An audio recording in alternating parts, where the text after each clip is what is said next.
Hello guys, masugod po ngayon ang team. Mamigay po tayo ng gifts dito sa isang barangay, remote barangay. So pray for us guys. We'll declare life, blessing, freedom. And God's grace po sa buhay po mga tao dito. Pray for us guys. To share the love of God, the love of Jesus. We declare life po sa mga tao narito.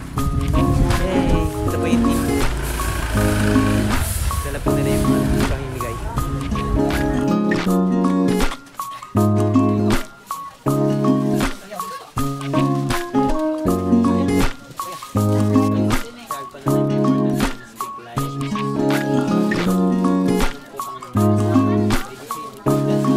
Dahil mahal ka po niya, siya yung namatay sa krus para sa iyo. Kasi mahal ka niya. Alam mo ba, yung plano mo maging teacher, may malaki pang plano sa iyo si Lord.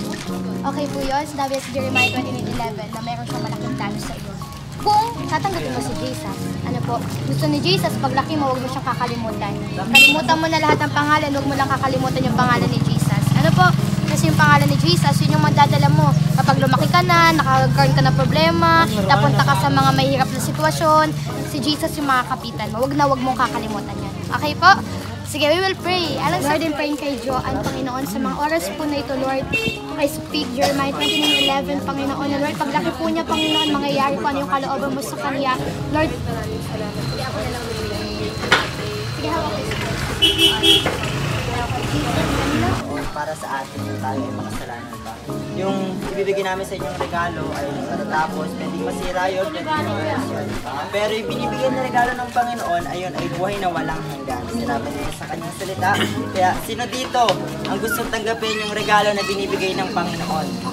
Ayan, sige, tayo po ay mag-pray, sige tayo po salita.